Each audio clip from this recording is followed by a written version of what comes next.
Donald Trump is doubling down on his proposed policy of registering all Muslims nationwide, perhaps even forcing them to identify themselves as Muslims.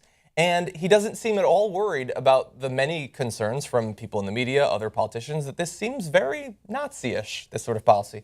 Anyway, we've got a couple of video clips of him responding to these concerns. First here is him doubling down on the databases. There should be a lot of systems beyond database. I mean, we should have a lot of systems. And today you can do it. But right now, border, we have to have strength, we have to have a wall, and we cannot let what's happening to this country happen. But that's something your White House would like to implement. Oh, I would certainly implement that. Absolutely. What do you think the effect of that would be? How would that work? It would stop people from coming in illegally. We have to stop people from coming in to our country illegally. For Muslims specifically, how do you actually get them registered into a database? It would be just good management. What you have to do is good management procedures. And we can do that. It's nice. Do you go to mosques and sign these people up into the system? Different places. You sign them up at different, but it's all about management. Our country has no management. Different places. It's different places. Mosques, different places. How long he's gotten away with being the most vague person on the planet. And what's vague about what he just said?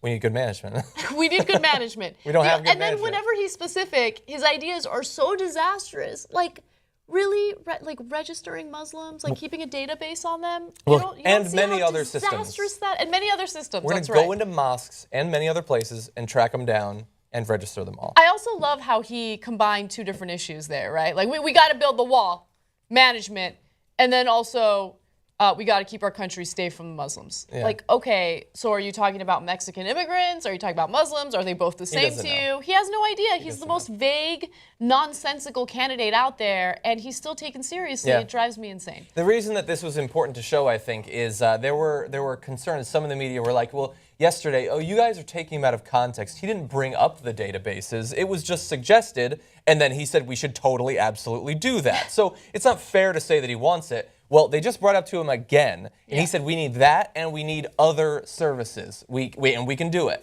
Would you actually go into mosques and track these people down? Yes, and other places. So the idea that his arm is being twisted into supporting Nazi-esque policies, no, it doesn't matter if he wasn't the first person to bring it up. The problem with Hitler wasn't that he suggested doing these awful things, it's that he did these awful things. Right. And Trump is saying we should do these awful things. So, and the interesting thing in that clip was you're never going to see a celebrity journalist pushing back against Donald Trump like that. We just saw the CNBC debate, which was ridiculous, right, for how bad the media did in that job. But if you notice that person who was asking that question is like some anonymous NBC reporter. We don't really know who probably lost his job. Who probably is going to get in trouble because he's should be promoted. Yeah, but he's going to get, hey, you can't piss off the people who give us ratings. Yeah. That probably is happening. Yeah. That phone call probably, possible, hey, I get that you have to do your journalism, whatever, but lay off Trump a little. He helps our ratings. Friends with Chuck Todd. Yeah. Yeah, and look, CNBC was bad, but Fox Business was even worse. I mean, they came onto the stage waving white flags that they were not going to put up any sort of opposition. Like, so he's now said, I mean, look, we're going to, he and Ben Carson apparently think that Muslims shouldn't be allowed to run for political office. They shouldn't be president. We should register them all. We should possibly have them have to carry some sort of ID or identification that they're Muslims.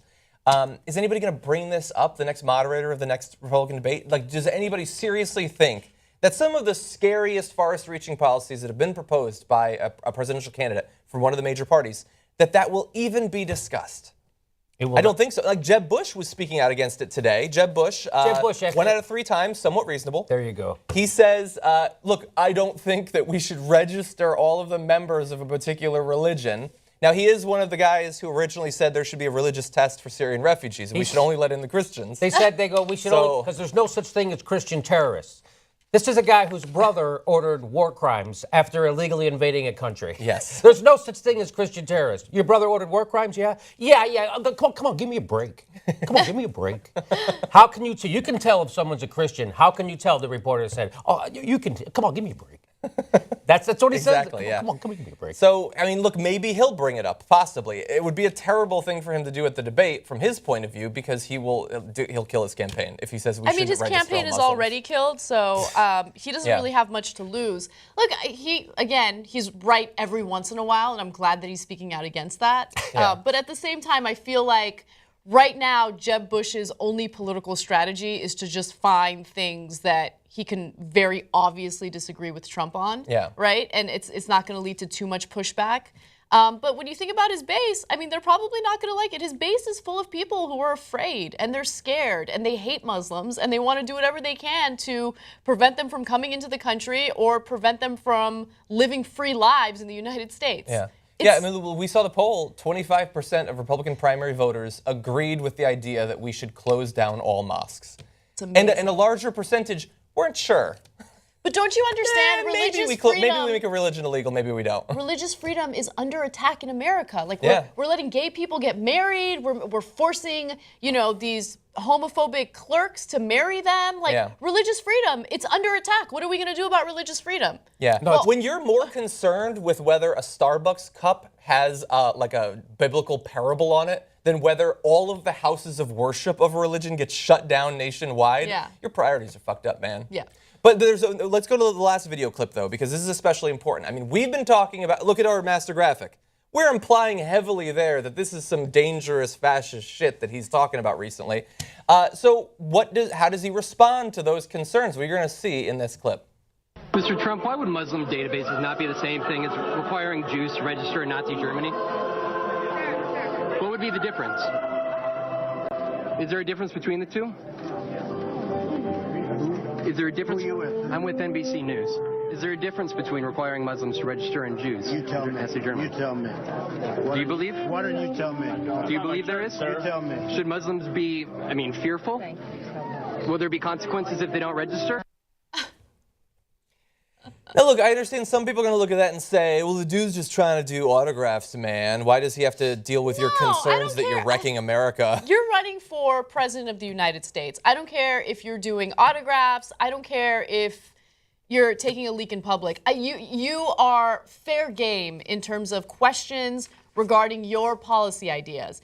I think that was probably the best example of journalism from NBC in a long time. Yeah. I'm going to keep it real. And by the way, like even if he's not worried about concerns that this is about as discriminatory towards Muslims as you could possibly be, the idea that it's easy to draw a line between your policy and a policy that absolutely destroyed the lives of Jewish individuals worldwide at one point in history, you would think he would want to defend his policy to show it's not like that.